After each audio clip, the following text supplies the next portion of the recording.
हे hello guys, welcome to my channel. तर काय चाललंय सगळ्यांचं, झालं का जेवण? तर माझं जेवण अजून झालेलं नाही, चाललेलं आहे. इथं कुकर झालाय बघा. तर मी आज बनवणार आहे वांग्याची भाजी.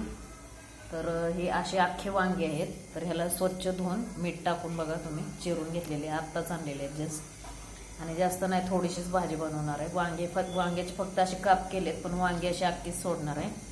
आणि इथं मसाल्यामध्ये मी कोथिंबीर घेतली स्वच्छ धुवून, अद्रक आहे आणि कांदा आहे, लसूण आहे आणि थोडेसे तीळ आहेत आणि जिरे ह्यातच घातलेले आहेत आणि अद्रक पण आहे बघा. तर हे सगळं असं छान वाटून घेणार आहे आणि मग तेलामध्ये हा मसाला पूर्ण टाकणार आणि थोडंसं शेंगदाण्याचं कूट पण टाकणार आहे आणि ही वांगी अख्खीच टाकणार आहे. हे बघू शकता तुम्ही, आत्ताच आणलेले आहेत ताजी ताजी वांगी. तर इथे बघा मी टोमॅटो पण चिरून घेतलेला आहे आणि कांदा पण आहे थोडासा. आणि हे वाटण जे आहे ते मी कच्चंच घेतलेलं आहे, भाजून काही घेतलेलं नाही. तर आता हे याच्यामध्ये छान असं भाजून घ्यायचं. तर तुम्ही बोलाल की हे तेल असं का दिसतंय, तर मी ह्याच्यामध्ये भजी तळले होते, त्याच तेलामध्ये मी भाजी करते. तर इथे बघा कांदा आणि टोमॅटो मी टाकलेला आहे. तर यूट्यूबला आज मी शॉर्ट अपलोड केलेले आहेत, बघू शकता तुम्ही.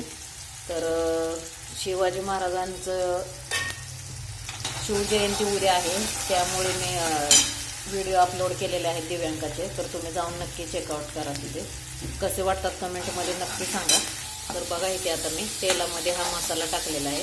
तर हे कच्चंच वाटण आहे, आता हे छान असं भाजून घ्यायचं आहे बघा. तर इथे बघा छान असं भाजून झालेलं आहे. तर मी हे सगळ्याचे गरम मसाला, लाल तिखट सगळं काय असं छान टाकून घेतलेलं आहे. तर हे तेल सुटेपर्यंत असं भाजून घ्यायचं छान, बघू शकता तुम्ही. इथे बघा थोडंसंच मी शेंगदाण्याचं कूट टाकणार आहे, 1 ते 1.5 चमचा. तर आता हे छान भाजून झाले. तर इथे मी वांगी टाकणार आहे. तर बघा हे छान असं भाजलेलं आहे. तर मीठ टाकून घेते आणि इथे पाणी टाकून घेते. तर आता ह्याला छान अशी उकळी आली ना की झाकण ठेवायचे आणि बारीक गॅसवर शिजवून घ्यायचे. तर आपले वांगे तयार आहे. या सगळ्यांनी जेवायला.